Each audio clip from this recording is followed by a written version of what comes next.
Hi guys, I'm back. I made it home last night, as you can see.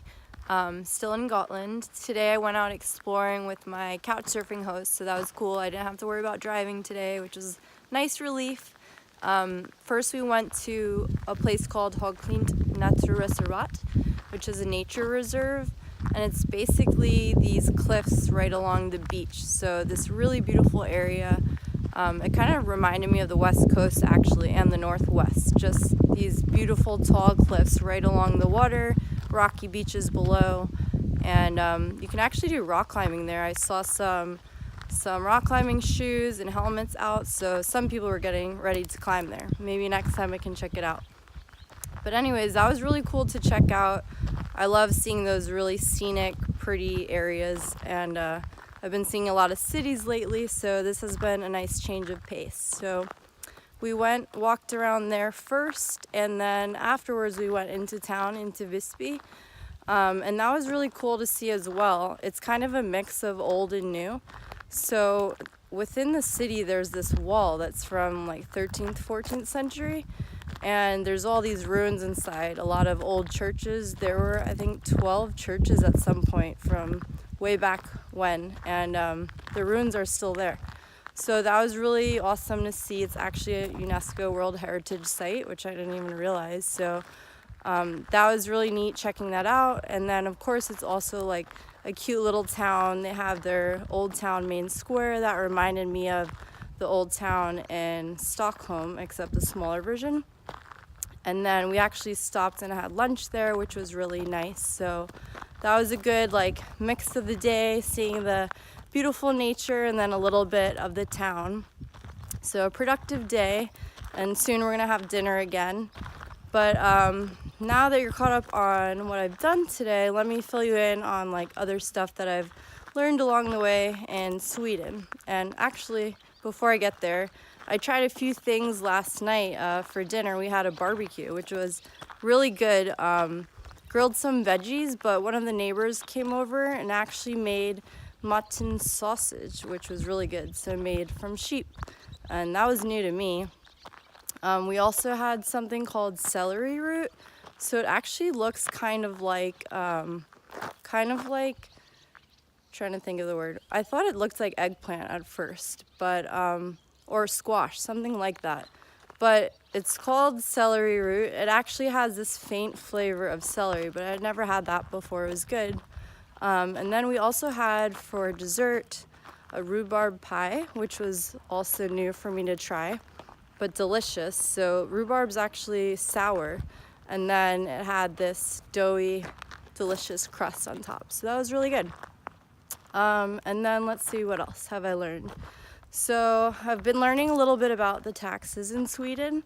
On all products, there's this 25% VAT, and that's already included in the price. So if you see anything in the store, that price includes the tax. This does not, it's not like charge when it's business to business, only business to customer transactions. But usually they said it kind of evens out in the process of whether you're the employer or you're buying it, somewhere along the line, this tax kind of evens out. There's also, which I had learned in Norway as well, but there's a tax that you pay to the church.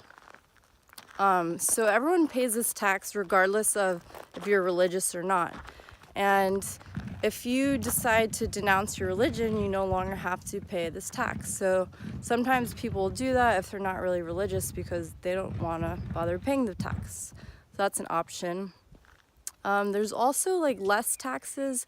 For example, if you're joining a sports league or something like that, it might just be a 7% tax. So again, anytime it's something healthier, they're taxing you less because they're encouraging healthy stuff, just like in Norway. So those were interesting to learn about. I'm sure there's other tax things that I'm forgetting, but anyways, those are the main ones that I've learned so far. Similar to Norway, you can also camp anywhere. You can also even pretty much hunt anywhere. You do need a permit, which I heard is kind of difficult to get, I think more than the US. I'm not sure exactly what that requires, but as long as most of Sweden's private property, so if you just ask whoever's property is, so that they have like tons of acres and forest, you know, behind their backyard. If they give you permission, then you're totally allowed to hunt on their property. So that was interesting. As far as some other little things, I've noticed a lot of the showers here, it's just like kind of like an open floor with a drain, and they'll have a curtain that kind of wraps around, or maybe doors. I've seen that some other places, but I know like we never have that style. And I also saw this dryer where instead of the machine like we have, you hang up your clothes. It's almost like in this rectangular thing, almost the size of a fridge, but it has like a drying rack almost inside. You hang stuff, but it also has heat. So that's different. Let's see what else. I'm sure there's more that I'm forgetting because, again, it's hard to keep track. But let's stop there and show you the view. And if I think of more, I'll let you know. So where I am right now, as you can see, is on the farm. And if you look here, this building, this is actually the restaurant that my hosts are opening up next weekend. So if you're in Hejde, which is like the central part of the island, totally check it out. But I guess that is now for now, because I've been talking way too long. So tomorrow I'll be traveling to Gothenburg, and I will talk to you guys from there. Bye.